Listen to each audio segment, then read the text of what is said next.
অল্প কিছুটা চিকেন আর অল্প কিছুটা ডাল যদি বাড়িতে থাকে তাহলেই আর কয়েকটা উপকরণ মিশিয়ে বানিয়ে নিন দুর্দান্ত স্বাদের এই রেসিপিটা, যেটা যখন খেতে ইচ্ছে করবে তখনই বানাতে পারবেন। খুব সহজ আর খুব তাড়াতাড়ি হয়ে যায় খুব কম উপকরণে। তাহলে আজকের রেসিপিটা একবার হলেও বানিয়ে খাচ্ছেন তো? ভালো লাগলে কিন্তু অবশ্যই একটা লাইক দিয়ে রেসিপিটা শুরু করুন। তাহলে চলুন শুরু করি আজকের রেসিপি। নমস্কার বন্ধুরা, কেমন আছেন সবাই? ভালো তো? পাপিয়ার ঘরোয়া রান্না চ্যানেলটিতে সকলকে জানাই স্বাগত। আজকের রেসিপিটা শুরু করার জন্য আমি কিছুটা ছোলার ডাল ভিজিয়ে রেখেছিলাম। ডালটা 2-3 ঘন্টা ভেজাতেই সুন্দর করে কিন্তু ভিজে গেছে, দেখুন একদম নরম হয়ে গেছে। এবার ডাল থেকে আমি জলটা ছেঁকে ফেলে দিচ্ছি। এদিকে আমি 250 গ্রাম চিকেন নিয়ে নিয়েছি। আর চিকেনটা নেওয়ার সময় চেষ্টা করবেন একটু বোনলেস চিকেন নেওয়ার। আমিও বোনলেস চিকেন নিয়েছি আর চিকেনটা ছোট ছোট টুকরো করে নিয়েছি আর খুব ভালো করে ধুয়ে পরিষ্কার করে নিয়েছি। দেখেই বুঝতে পারছেন। চলুন এবার আমি একটা প্রেসার কুকার গ্যাসের উপর বসিয়ে দিয়েছি, তবে গ্যাসটা কিন্তু এখনো জ্বালাইনি। এবার দিয়ে দিচ্ছি আমি ভিজিয়ে রাখা ছোলার ডালটা আর দিয়ে দিচ্ছি আমি চিকেনটা। কত কম সময়ে কম উপকরণে দেখুন দারুণ একটা টেস্টি রেসিপি তৈরি হয়ে যাবে। দিয়ে দিলাম একটা গোটা পেঁয়াজ 4 টুকরো করে। আর এখানে দিয়ে দিচ্ছি আমি কিছুটা জিরের গুঁড়ো 1/2 টেবিল চামচ মাপের। আর দিয়ে দিচ্ছি এখানে আমি অল্প কিছুটা গরম মশলার গুঁড়ো, মানে 1/2 চা চামচ মাপের গরম মশলার গুঁড়ো। দিয়ে দিচ্ছি এখানে রসুন বাটা 1/2 টেবিল চামচ। দিয়ে দিচ্ছি আদা বাটা 1/2 টেবিল চামচ। এখানে আমি 250 গ্রাম মাংসের পরিমাণে দিচ্ছি, আপনারা চাইলে একটু বাড়িয়ে বা কমিয়ে নিতে পারেন। দিয়ে দিলাম আমি 4টে কাঁচা লঙ্কা থেতো করে রেখেছিলাম, সেটা এখানে দিয়ে দিলাম। আর এখানে দিয়ে দিচ্ছি আমি এবার আন্দাজ করে নুনটা কিন্তু আপনারা একটু আন্দাজ করেই নেবেন, পরে আর ব্যবহার করতে পারবেন না। দিয়ে দিলাম 1 টেবিল চামচের একটু কম হলুদের গুঁড়ো। আর দিয়ে দিচ্ছি এখানে আমি কিছুটা সর্ষের তেল, 2 থেকে 3 টেবিল চামচ মতো একটু সর্ষের তেল দিয়ে দিচ্ছি। আর মশলার বাটি ধুয়ে আমি অল্প কিছুটা জল দেবো। এখানে কিন্তু বেশি জলের ব্যবহার করা যাবে না, একদম অল্প জল দিতে হবে। এখানে কিন্তু চিকেন থেকে জল বেরোবে, তাতেই কিন্তু ডাল আর সমস্ত মশলা সেদ্ধ হয়ে যাবে। ভালো করে চামচ দিয়ে একটু আমি মিশিয়ে নিচ্ছি, সুন্দর করে একটু ভালো করে মিশিয়ে নিতে হবে, তাহলে আর কোথাও মশলাটা দলা পাকিয়ে থাকবে না। দেখেই বুঝতে পারছেন কতটা সুন্দর করে কিন্তু মেশানো হয়ে গেছে। এবার এখানে কিন্তু জলটা দেখেই বুঝতে পারছেন যে একদম সমান সমান জল আছে, একটুও বেশি জল নেই। এবার ঢাকা দিয়ে আমি এখানে গ্যাসটাকে মিডিয়ামে রেখে 3টে সিটি দিয়ে নেব। আপনাদের কিন্তু সিটি কম বেশি লাগতে পারে আঁচ অনুযায়ী।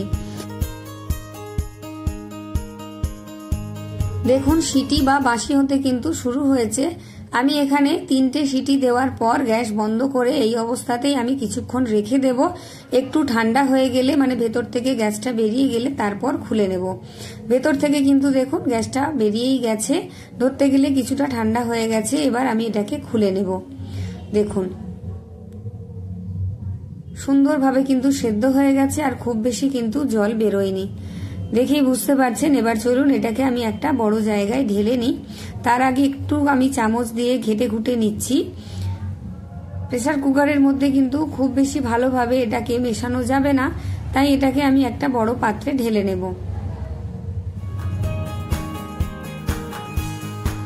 একটা বড় বাটির মধ্যে ঢেলে নিয়েছি। এবার সবকিছুকে খুব ভালো করে একটু এইভাবে মেখে নেব, যাতে চিকেন আর ছোলার ডাল খুব ভালোভাবে মিশে যায় আর মশলা টশলা সবকিছু বেশ সুন্দরভাবে একটু থেতো থেতো হয়ে যায় বা ছেঁচা ছেঁচা হয়ে যায়। দেখুন এইভাবে একটু চেপে চেপে নিলেও হবে, আপনারা চাইলে হাত দিয়েও করতে পারেন, তবে এখানে বেশি গরম বলে আমি এটা দিয়ে করে নিচ্ছি। এটা কিন্তু খুব ভালো করে আমার মেশানো হয়ে গেছে। এবার আমি এটাকে আর একটু ঠান্ডা করে নেব। এবার এর মধ্যে দিয়ে দিচ্ছি আমি একটা বড় সাইজের পেঁয়াজ কুচি আর দিয়ে দিচ্ছি আমি 3-4টে কাঁচা লঙ্কা কুচি। ঝালটা কিন্তু আপনারা আপনাদের পরিমাণ মতো দিয়ে নেবেন। দিয়ে দিলাম আমি 1 মুঠো ধনেপাতা কুচি, এখানে পুদিনা পাতা থাকলে আপনারা দিতে পারেন। রংটাকে সুন্দর করার জন্য দিয়ে দিলাম আমি 1/2 টেবিল চামচের একটু কম কাশ্মীরি লঙ্কার গুঁড়ো। আর দিয়ে দিচ্ছি আমি 1/2 টেবিল চামচ ভাজা গুঁড়ো মশলা, যেটা আমি বাড়িতেই তৈরি করে রেখেছিলাম। আর দিয়ে দিচ্ছি আমি 2 টেবিল চামচের একটু কম বেসন, এটা বাইন্ডিং এর জন্য, আপনারা যদি না চান নাও দিতে পারেন। আর এখানে দিয়ে দেব আমি ভর্তি 2 টেবিল চামচ ময়দা। আর এটা যতটা ঠান্ডা হবে ততটাই কিন্তু শক্ত হয়ে যাবে। এখানে ময়দা বা বেসন আপনারা বুঝে দেবেন। স্বাদটাকে আরো একটু সুন্দর করার জন্য দিয়ে দিলাম কয়েক দানা চিনি। আর দিয়ে দিচ্ছি আমি এখানে অল্প কিছুটা, মানে 1/2 চা চামচ মাপের গাওয়া ঘি। এটা দিলে যেমন খেতেও সুন্দর লাগবে, সুন্দর একটা গন্ধ আসবে। এবার সবকিছুকে আমি হাত দিয়ে মেখে নেব। যেহেতু ছোলার ডাল আছে তাই এটা কিন্তু যতটা ঠান্ডা হবে তত শক্ত হতে শুরু করবে। রান্না কিন্তু এখনো আমার অনেকটাই বাকি, একদম স্কিপ করবেন না। আর ভিডিও ভালো লাগলে অবশ্যই একটা লাইক, কমেন্ট আর শেয়ার করে দেবেন বন্ধু বান্ধবদের মধ্যে। সবকিছু কিন্তু আমি হাত দিয়ে মেখে নিয়েছি আর হাতটা পরিষ্কার করে হাতে একটু তেলও মেখে নিয়েছি। এবার অল্প অল্প করে নিয়ে আমি কাটলেটের আকারে একটু চৌকো করে গড়ে নিচ্ছি। আপনারা আপনাদের পছন্দ মতো আকার দিয়ে নিতে পারেন, গোল, লম্বা বা চ্যাপ্টা যে কোনো। দেখুন একটা তৈরি হয়ে গেছে, রেখে দিচ্ছি। আমি আরও একটা তৈরি করে দেখিয়ে দিচ্ছি। এটা কিন্তু খুব ঝটপট হয়ে যাবে আর ভীষণ সহজ, ভীষণ সুন্দর খেতে। এই শীতের সন্ধ্যায় এই রকম একটা সুন্দর রেসিপি কিন্তু আপনারা বানিয়ে নিতে পারেন, যেটা খেতে সকলের ভালো লাগবে। চা কফির সাথে হোক বা ডাল ভাতের সাথে ভীষণ সুন্দর লাগবে। প্রত্যেকে ভালো বলবে, একদিন বানিয়ে খেলে রোজ অনুরোধ আসবে বানানোর জন্য। এইভাবে একটা একটা করে আমি সমস্ত কাটলেটের আকারে গড়ে নিচ্ছি। আর যারা ইউটিউব থেকে দেখছেন, আমার চ্যানেলে নতুন হয়ে থাকলে অবশ্যই চ্যানেলটি সাবস্ক্রাইব করে পাশে থাকা বেল আইকনটি প্রেস করে অল করে রাখবেন। আমার ভিডিও নোটিফিকেশন সবার আগে আপনার কাছে পৌঁছে যাবে যে। আর কে কোথা থেকে দেখছেন অবশ্যই আমাকে জানিয়ে যাবেন, তাহলে আমি কমেন্টের মাধ্যমে আপনাদের ধন্যবাদ দিতে পারবো। সমস্ত কাটলেটগুলোই আমার রেডি হয়ে গেছে। এবার তেলটাকে আমি হালকা গরম করে নিয়েছি, গ্যাসটাকে রেখেছি মিডিয়ামে। এক এক করে সমস্ত কাটলেটগুলোই আমি এখানে দিয়ে দিচ্ছি। যতগুলো ধরে মোটামুটি এখানে 5খানা দিয়েছি। দেওয়ার সাথে সাথে কিন্তু একদম নাড়াচাড়া করা যাবে না। একদিক একটু লালচে হয়ে গেলে তবেই উল্টাবেন। একদিক একটু লালচে হয়ে যেতে আমি তবেই উল্টাচ্ছি। আর এটা বাইরেটা যেমন মুচমুচে হবে, ভেতরটা তেমনি হবে রসালো, খেতে ভীষণ সুন্দর লাগবে। আর খুব বেশি তেলের প্রয়োজন নেই এটা ভাজতে গেলে। দেখেই বুঝতে পারছেন যে কতটুকু মাত্র আমি তেল দিয়েছি। এদিকটা একটু ফাঁকা করে আমি আরো একখানা দিয়ে দিলাম। এবার উল্টে পাল্টে একটু লাল লাল করে মুচমুচে করে আমি ভেজে নেব।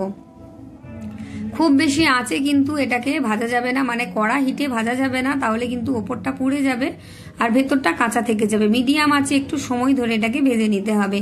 আর এখানে কোনো ব্রেড ক্রাম্বসের প্রয়োজন থাকবে না। খুব সুন্দর করে কিন্তু হয়ে যাবে এই ছোলার ডাল আর চিকেনের রেসিপিটা। আপনাদের কেমন লাগলো অবশ্যই কিন্তু আমাকে কমেন্টের মাধ্যমে জানিয়ে যাবেন।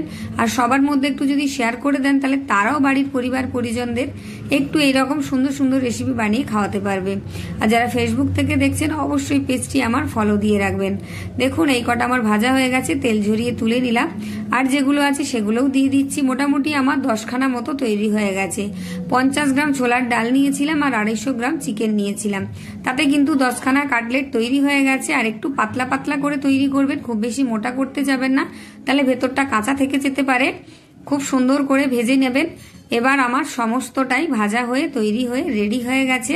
নিয়ে নিয়েছি প্লেটে। আর নিয়ে নিয়েছি আমি একটা বাটিতে 2 রকম সস, চিলি সস আর টমেটো সস। আপনারা যে কোনো চাটনির সাথেও এটা পরিবেশন করতে পারেন, তাহলে ভীষণই ভালো লাগবে। বা চা কফির সাথেও পরিবেশন করতে পারেন। ওপর থেকে একটু গোলমরিচের গুঁড়ো ছড়িয়ে দিলাম এটাকে আরো টেস্টি করার জন্য। আপনারা এর সাথে স্যালাডও ব্যবহার করতে পারেন। দেখুন ভেতরটা কতটা সুন্দর হয়েছে। গরম আছে এখনো, আমি গরম গরমই ভেঙে দেখাচ্ছি। লোভনীয় হয়েছে দেখুন। আর ওপরটা কতটা মুচমুচে হয়েছে। এটা ঠান্ডা হয়ে গেলেও কিন্তু ওপরটা মুচমুচে থাকবে, যেহেতু ডাল আর বেসন আর ময়দা আছে। সসের মধ্যে ডুবিয়ে শুধু মুখের মধ্যে দিয়ে দিন, দেখবেন কতটা সুন্দর আপনারা মজা পাবেন। আর খেতে যে কতটা সুন্দর হবে, না খেলে একদমই বুঝতে পারবেন না। দারুণ হয়েছে, মুখের মধ্যে দিতেই একদম আর মুখ খোলা যাচ্ছে না। তাহলে আজকের মতো টাটা, সবাই ভালো থাকবেন, সুস্থ থাকবেন। আবার একটা রেসিপি নিয়ে দেখা হচ্ছে। ততক্ষণের জন্য টাটা, সকলকে অসংখ্য ধন্যবাদ।